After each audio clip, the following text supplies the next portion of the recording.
Today we will learn about white box testing. White box testing ऐसी strategy है जिसमें में हम लोग इंटरनल पाथ और इंटरनल स्ट्रक्चर को टेस्ट कर रहे होते हैं। इसको हम लोग ग्लास बॉक्स टेस्टिंग भी कहते हैं।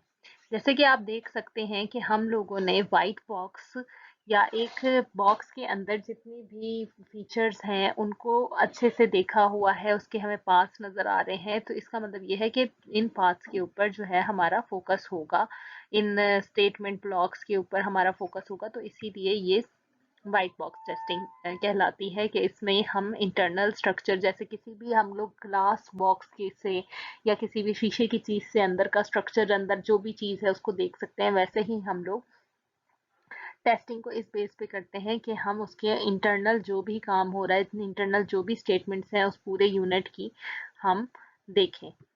व्हाइट बॉक्स अप्लाई किया जा सकता है सिस्टम के किसी भी लेवल पे, जैसे कि यूनिट, इंटीग्रेशन और सिस्टम लेवल तीनों पे।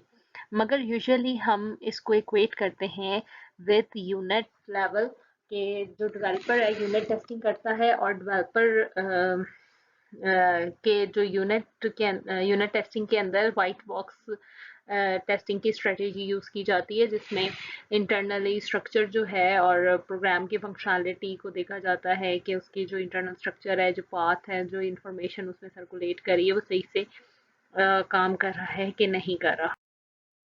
व्हाइट बॉक्स टेस्टिंग में जो है आगे दो तरह की टेस्टिंग होती है, कंट्रोल फ्लो टेस्टिंग और डेटा फ्लो टेस्टिंग। दोनों में हमें पता लग रहा है कि कंट्रोल फ्लो में जो प्रोग्राम का कंट्रोल है वो जैसे एक स्टेटमेंट से दूसरी स्टेटमेंट में किस तरह से कंट्रोल जाता है उसके ऊपर बेस करेगा। और डेटा फ्लो टेस्टिंग में जो डेटा है वो from one block to another block किस तरह से फ्लो कर रहा है वो हम लोग टेस्ट करते हैं।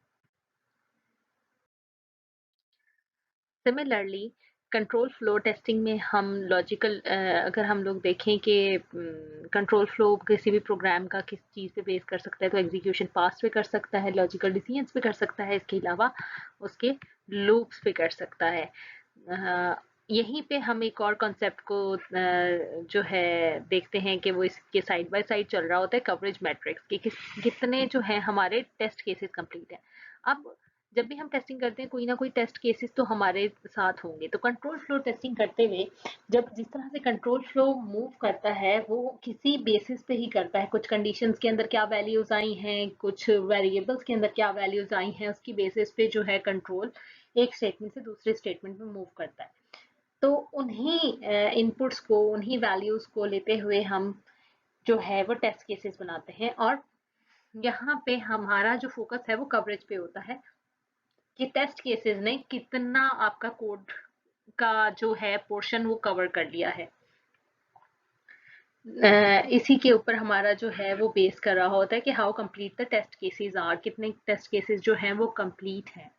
अब ज़रूरी नहीं है कि इसके ऊपर हम लोग ये देखें कि टेस्ट केसेस कितने अच्छे हैं, वो बग फाइंड आउट कर रहे हैं, बट हमारा फोकस होता है कि वो ज़्यादा से ज़्यादा कोड को कवर करें। तो कंट्रोल फ्लो टेस्टिंग में आपको जो है दो चीजें आ जाती हैं। एक तो ये कि आपके पास एक बेसिक ब्लॉक होता है या वो रीजन, या फिर जिसे हम लोग कह सकते हैं कि प्रोग्राम का एंट्री पॉइंट है, स्टेटमेंट है, कोई भी ब्लॉक हो सकता है। बेसिक ब्लॉक जो है वो एक स्टेटमेंट होती है। तो आप में कंट्रोल फ्लो ग्राफ में एक बेसिक ब्लॉक लेंगे तो वो कोई स्टेटमेंट होगी, और जो एक स्टेटमेंट से दूसरे स्टेटमेंट या जो जंप करने के लिए जो कंट्रोल फ्लो मूव कर रहा होगा, तो फ्लो ऑफ कंट्रोल रिप्रेजेंट किया जा सकता है एजेस के थ्रू कि एजेस आपके क्या हैं। ठीक है, यहाँ पे मैं सर्कल लगा रही हूँ कि एजेस जो है वो represent the flow of control. अब अगर हम देखें फ्लो ऑफ कंट्रोल में किस तरह का फ्लो हो सकता है, एक तो हो सकता है सिंपल, जैसे प्रोसेस ब्लॉक है, ये कोई किसी सीक्वेंस को बनाने के लिए काम आता है कि प्रोसेस ब्लॉक है, ये ब्लॉक है जिसमें कोई स्टेटमेंट होगी, इस स्टेटमेंट के बाद जो नेक्स्ट स्टेटमेंट आएगी वो यहाँ आ जाएगी। जैसे कि आप देख सकते हैं ये इसी को डिपिक्ट करने के लिए एक सीक्वेंस को लिया गया। सिमिलरली डिसीजन पॉइंट्स जो हैं वो हैं। डिसीजन पॉइंट्स में क्या हो सकता है, जैसे इफ कंडीशन है, इस यहाँ पे कोई कंडीशन होगी या ट्रू होगी या फिर वो फॉल्स होगी। ठीक है, तो डिसीजन पॉइंट्स जो हैं वो इसी तरह आपके केसेस में देखे जा सकते हैं कि मल्टीपल केसेस की तरफ मूव करते हैं, तो डिसीजन पॉइंट्स यहाँ पे हम देख सकते हैं कि अच्छे से डिपिक्ट किए हुए हैं कि इफ और केसेस जो हैं वो आए हुए हैं। नेक्स्ट जो है जंक्शन पॉइंट होता है। जंक्शन मतलब ऐसी स्टेटमेंट जो कि दो डिफरेंट फ्लोज को इकट्ठे आके मिला दे। जैसे इफ खत्म होने के बाद दो अलग अलग स्टेटमेंट के बाद जो नेक्स्ट स्टेटमेंट आती है, इधर ट्रू होगी तो यहाँ से ये मूव करके ये जाएगा, और फॉल्स होगी यहाँ से यहाँ पे आएगा। तो इन एनी केस जो है ये वाली जो ब्लॉक होगा वो आपका जंक्शन पॉइंट होगा। तो जंक्शन पॉइंट भी हो सकता है किसी भी कंट्रोल फ्लो ग्राफ में। कंट्रोल फ्लो ग्राफ पहले से बनाना इसलिए ज़रूरी है कि आपको इंटरनल स्ट्रक्चर जो है उसको एनालाइज कर सकें कि आपका इंटरनल स्ट्रक्चर कैसा है, उसी के बेस पे आप कोई भी अपने आउटकम्स को डिज़ाइन कर सकें या अपने टेस्ट केसेस को डिज़ाइन कर सकें। नेक्स्ट केसेस के फॉर्म में आप ये देख सकते हैं कि ये वाली जो है केसेस के लिए रिप्रेजेंट करने के लिए बहुत इजी है कि आप एक स्टेटमेंट से नेक्स्ट 3 स्टेटमेंट पे मूव कर रहे हैं, या केस ए, केस बी, केस सी, और उसके बाद यहाँ पे फिर से ये जंक्शन पॉइंट है। अब फ्लो लूप में कैसे होता है कि आप एक स्टेटमेंट के बाद दूसरी स्टेटमेंट, और उसके बाद जो है वो फिर से दूसरी स्टेटमेंट के साथ आती है अंटिल के टर्मिनेशन कंडीशन नहीं आ जाती एंड वो टर्मिनेट नहीं हो जाती लूप। जब तक टर्मिनेशन कंडीशन नहीं आती ये इसी तरह यहाँ पे लूप लगी रहती है। तो उसको हम लोग जो है कंट्रोल फ्लो ग्राफ में इस तरह से करते हैं, एरोज के थ्रू बताते हैं। ये हमारे बेसिक कंट्रोल फ्लो ग्राफ की स्ट्रक्चर। आगे हम देखें कि कोड कवरेज क्या होती है। तो लेवल ऑफ कवरेज यानी कि हमारे जो टेस्ट है वो कितना कोड कवर कर रहा है उसके ऊपर बेस करती है, जैसे कि मैंने अभी बताया है। लेवल ऑफ कवरेज में मल्टीपल टाइप्स के लेवल्स हो सकते हैं, जैसे कि first of all statement coverage. Statement मतलब जो हमारा एक बेसिक ब्लॉक है, जैसे हम कह देते हैं x is equal to A plus B, ये हमारा एक बेसिक ब्लॉक है। तो हम इसको यूजुअली रेफर करते हैं लाइन कवरेज से, स्टेटमेंट कवरेज से, या बेसिक ब्लॉक या सेगमेंट कवरेज से। उसके बाद डिसीजंस के बेसिस पे आ जाता है, जैसे डिसीजन बॉक्स हमारा कहीं पे भी लगा होता है, स्टेटमेंट है या कहना चाहिए केसेस हैं, स्विच स्टेटमेंट्स हैं, तो वो हमारी डिसीजन के बेसिस पे कवरेज होती हैं। तमाम कंडीशंस कवर होने को हम लोग जो है कंडीशन कवरेज कहते हैं। इसी तरह अगर मल्टीपल कंडीशन है तो मल्टीपल कंडीशन कवरेज हुई है, तो उसे मल्टीपल कंडीशन कवरेज के लेवल पे जो है हमारी कवरेज चली जाती है। इसके बाद लूप कवरेज, पाथ कवरेज, ये सारी कवरेजेस जो हैं तमाम पाथ्स के बेस पे अगर हमारे टेस्ट केस होंगे, हमारा ऐसा कोई टेस्ट केस होगा जो एक पूरे पाथ को टेस्ट कर रहा है, तो वो पाथ कवरेज कर रहा है। हमारा अगर लूप को टेस्ट करने के लिए कोई टेस्ट केस है तो वो लूप कवरेज कर रहा है। तो इसी तरह से ये तमाम कोड कवरेजेस के लेवल्स के बेसिस पे हम लोग वाइट बॉक्स टेस्टिंग को कंप्लीट करते हैं। अगर स्टेटमेंट कवरेज को हम डिफाइन करें तो कि स्टेटमेंट कवरेज कब होती है, तो स्टेटमेंट कवरेज तब होती है जब हर स्टेटमेंट एटलीस्ट वंस जो है वो एग्जीक्यूट हो जाए आपके टेस्ट केस के थ्रू, तो वो स्टेटमेंट कवरेज है। तो अगर हम लोग ये कहते हैं कि ये जो छोटा सा कोड है, इफ x इज ग्रेटर और equal to 0 then y is equal to 0, abs is equal to y, तो इसकी पहले हमें कंट्रोल फ्लो ग्राफ क्या बनाएंगे। कंट्रोल फ्लो ग्राफ बनेगा कि बिगिन से स्टार्ट हो रहा है, कंडीशन लगी हुई है और यस पे कंडीशन जा रही है और उसके बाद नो पे आ रहा है। तो अब हम लोगों ने ऐसे कोई टेस्ट केस बनाना है जिसमें तमाम स्टेटमेंट जो है वो कवर हो। तो अगर हम लोग नो की तरफ से जाते हैं तो हमारी एक जो है स्टेटमेंट कवर नहीं हो रही, जो है y इज इक्वल टू 0। तो हम लोग ऐसा टेस्ट केस लेंगे कि उसमें जो कंडीशन है वो यस की तरफ। लेट्स से कि हमने आगे कंडीशन जो है ऐसा लेना है कि हमारा ये यस की तरफ से आए ताकि तमाम ब्लॉक्स जो हैं हमारे कवर हो जाए। तो हम y को लाजमी 0 से ज़्यादा लेंगे। ठीक है, तो इसमें हम लोगों ने यही ध्यान लगाना होता है, टेस्ट केस 1 जो बनाएंगे वो यस के ऊपर बनाएंगे और इनपुट जो है y is equal to what, तो वो आई कुछ भी आ सकती है, y इज इक्वल ग्रेटर और इक्वल टू 0। अच्छा, अब अगर हम लोग जो है एक्सपेक्टेड आउटपुट रिजल्ट लिखे, तो लेट्स से हम लोगों ने y इज इक्वल टू ले लिया 0।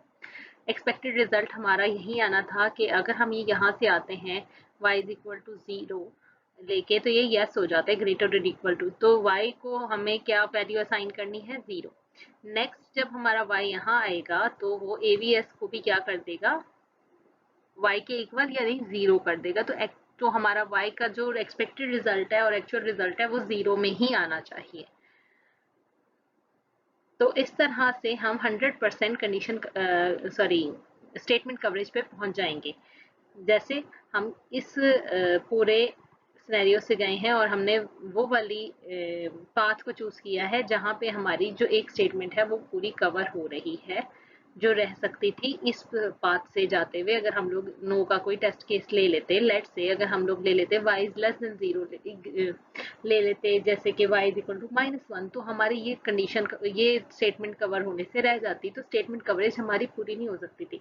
हम लोगों ने y का केस ही ऐसा लिया जिसमें तमाम 100% कंडीशन स्टेटमेंट कवर हो जाए।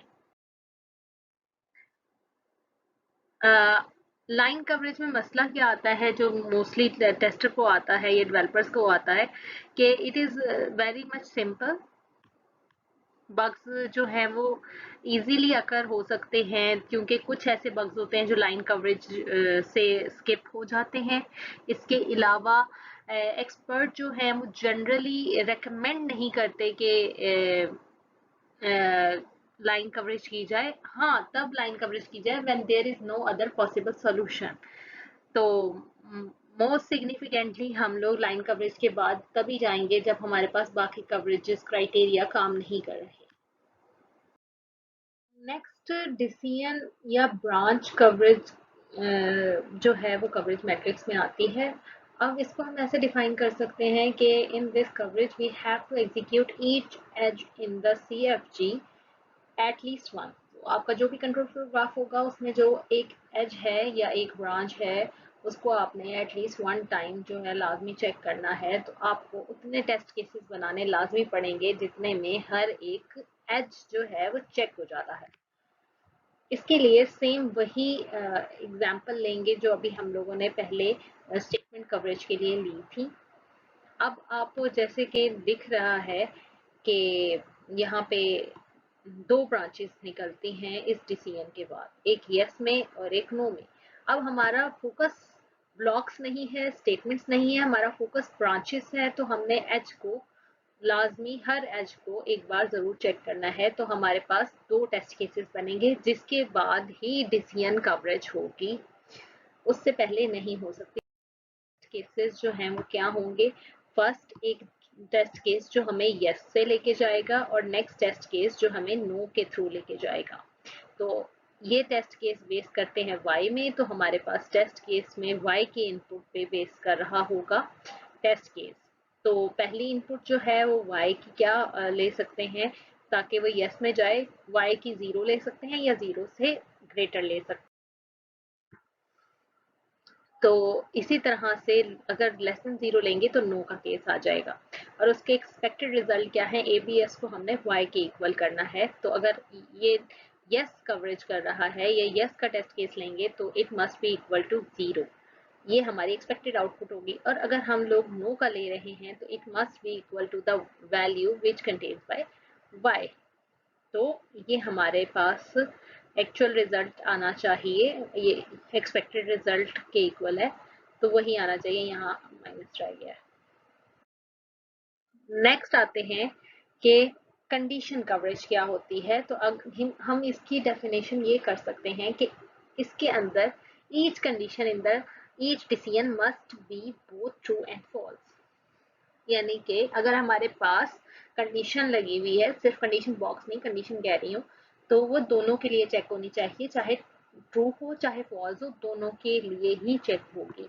तो इसके लिए एक और एग्जांपल ले लेते हैं कि यहाँ पे दो कंडीशन है, x is less than 10 and y is greater than 20। दो कंडीशन है हमारे पास डिफरेंट। अब ये दोनों कंडीशन ट्रू के लिए भी चेक होंगी और ये दोनों कंडीशंस फॉल्स के लिए भी चेक होंगी। तो इस तरह से कॉम्बिनेशन करते हुए ट्रू एंड फॉल्स और यहाँ पे ट्रू एंड फॉल्स, तो इसका हमारे पास चार कॉम्बिनेशन आ जाएंगे। ठीक है, जो ट्रुथ टेबल के 4 कॉम्बिनेशन हैं। पहले इसकी कंट्रोल फ्लो ग्राफ बना लेते हैं जो कि इस तरह से बनेगा, और इसके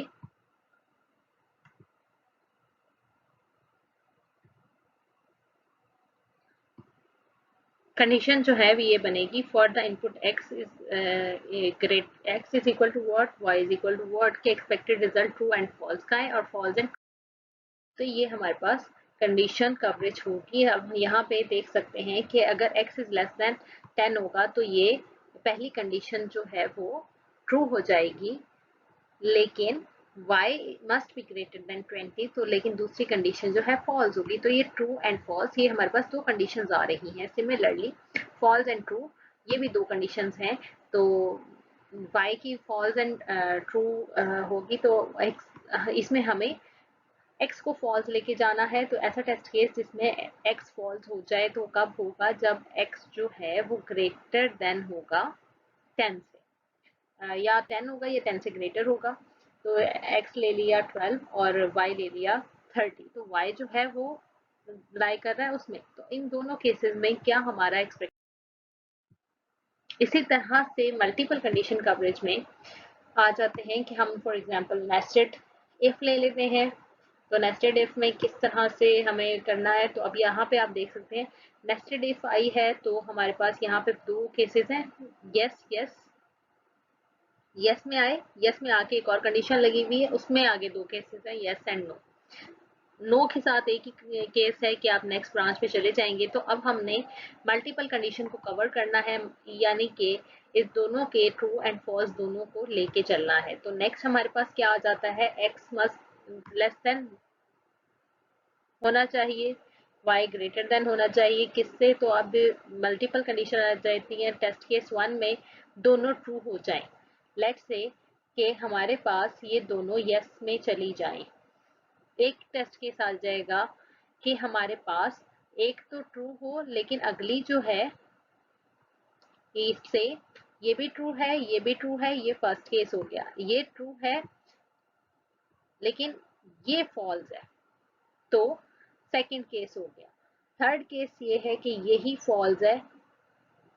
फोर्थ केस ये हो जाएगा कि ये फॉल्स है ये ट्रू है, लेकिन फोर्थ केस हो जाएगा जब दोनों नो में हो तो दोनों ही फॉल्स हों। ठीक है, तो अब इसको हम जैसे इसका टेस्ट केस बनाएंगे तो समझ आ जाएगी आपको भी